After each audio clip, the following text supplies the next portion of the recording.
Well, this is awkward. It happens. Look, I think I spent the last maybe 6 months making a mistake. And I think I knew I was making this mistake, but I never really addressed it. And so I want to make this video partially to synthesize and document the mistakes that I made, but also turn them into learnings that I can both look back upon, but also try to share those learnings with you so that hopefully you can not make the same mistakes that I did. It would help if you had some context. Basically, I've been building this software, and it's a software designed for YouTube creators. The reason that I kind of got into this situation is, look, I quit my job 3 years ago as a software engineer, and I was looking for a business model that would not be another 9-to-5 job that took all of my time. And so I kind of stumbled into documenting my thoughts, making videos to myself to document my thoughts, and I started to publish those on YouTube. And I saw the opportunity of building something to help me in that process. And so really what this came down to was solving this problem for myself. But I didn't really spend that much time talking with other people. And so I kind of got into this position of half building something for myself, but half like, oh, and if it helps somebody else, then maybe I'll use that as an opportunity and kind of double down based on the feedback that I get from other people. Which leads me to my first learning, which is decide really what you're doing this for. Like if you're building a software, decide intentionally, are you doing this only for yourself, or are you doing this actually to build a business and help other people? I think I made the mistake of being kind of half in, half out. This mentality of like, oh, if nobody else finds it valuable, then I'll just use it myself. That's this like plan B mentality of half in, half out. And if building a business and making it valuable for other people is the goal, then getting more users is not the end goal that you should be looking for. It should be proving a transformation in outcome. That's, I think, the biggest learning that I've had in just the past couple of days is to stop looking for getting more users and getting more like validation, but actually proving an indisputable transformation of outcome. Outcome being like, what is the end result that the user I want to help is looking for?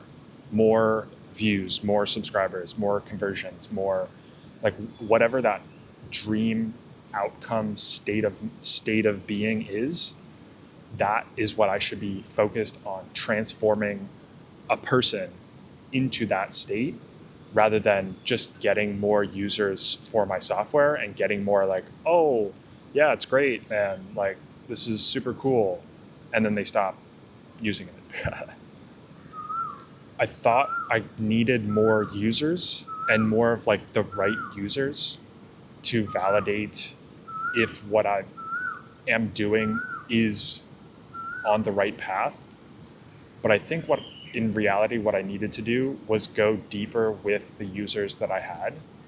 And instead of just like give them the software and say like, oh, here you go, like, does it help you? Instead, focus on take the user and do everything to help them create that transformation of like get from where they are to where they want to be. So that's really my first takeaway and learning from this is decide where you're at. Are you 50-50 or are you all in? Because if you're all in and it's a business, then the focus should be on creating an indisputable like proof of transformation, and everything should be in alignment with trying to create that transformation for the user rather than just help them a little bit. Like, oh, here you go. This will, reduce your research time a little bit. The second mistake I made was thinking about money and value in the wrong way here. I think I've built my foundation of mindset around money and finances, around this idea of anything like spending anything over zero is bad, and this kind of penny pinching mindset. And so the way that I've been approaching this business venture is basically solve a problem, give access for free, then charge 70% off, then charge 50% off, and then continually raise prices. But I realized that's the wrong way to think about this. The new kind of path that I've been learning to follow in the last couple of days is basically solve a problem, create a quick win for somebody, and then use that as the foot in the door for creating that transformation for them. Use that to charge high prices as an indicator that they are serious, and then scale and lower prices after that. Basically, prove first and price later. I think I was coming at this in the wrong way, and it stems from this like penny pinching mentality of, oh, if my thing is not valuable, then it should be priced accordingly, and so it should be priced half as much as what the market competitors are pricing theirs at, when in reality I need to be focused on proving results and pricing and scaling later. I try to keep telling myself that money is just an exchange of value, and charging higher prices can be used as a filter to show intent and to show that they're actually serious about solving and valuing the problem that you're solving. And my last learning from this is just how interconnected life is. I have been working through getting over a fear of judgment and rejection, kind of on the social side of life. And the more that I went through this process, the more that I continued to feel the fear of asking to jump on a call with someone, probably because of this fear of judgment, fear of rejection, fear of not taking advantage of the opportunity, not asking the perfect questions to get the perfect answers and value that I need to use to build a great product. And so the more that this went on, the more that I didn't push to jump on calls and get on calls with people. I stuck to what was comfortable, which was messages. And so what I ended up getting was a lot of positive, kind of empty compliments and feedback, and not a lot of actionable, useful information, except for the calls that I did have.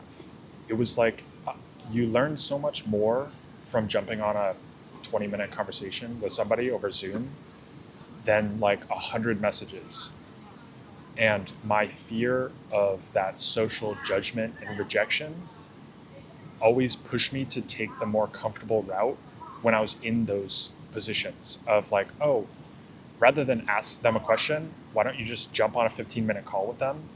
I would always take the more comfortable route, which is just sending them the text question, assuming that I would get the answers and get the level of feedback that was useful.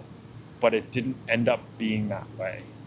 And so I just find it interesting how it's like, if I had quote unquote, solved this social fear of judgment, rejection, that feels like to me this like compartmentalized, oh, that's on my social circle part of life, not like the business part of life. It probably would have allowed me to get more useful information by feeling more comfortable jumping on calls with people, which would have led to more valuable insights and information, which probably would have led me to actually focus on the pain points and creating a transformation earlier than now. So anyways, I kind of wanted to label this as a failure, not in the sense of I'm quitting and I'm stopping and I'm like giving up, but as a tool to change my mindset of like something has to change. Some strategy needs to change. And it's really more of a pivot in strategy than a giving up and a failure. I'm not going to kill the software that I built. I'm just going to reposition what I'm offering and how I'm going about finding the people to help. Because at the end of the day, what I realized from this process was I just like to solve problems. I like to build systems and I like to help people. And I realized that business doesn't have to be kind of like the scummy, salesy, hard salesy stereotype. It can just be solving problems and giving value, and money is just the value and energy exchange of that transaction. I have already started to take action on this pivot and start engaging with new creators in kind of a new perspective, a new frame. And I've already started to feel that kind of spark, that spark of excitement of seeing an opportunity to solve a problem, to share a solution, to help, to provide value. And that gets me excited. If you made it this far, thank you. I appreciate you watching. You probably won't see too much of a change in terms of the type of content on my channel right now. Maybe a bit more behind the scenes using my software for research and helping other creators, but more in the context of the umbrella of using systems to work smarter and not harder, kind of like that frame. But my long-term goal with this channel is to build a personal brand and share my learnings and share value with you, and not just get you into my funnel to push a product or a service. So I just want to help. So if you want to stick around, subscribe. If not, thanks for watching. I'll see you in the next one.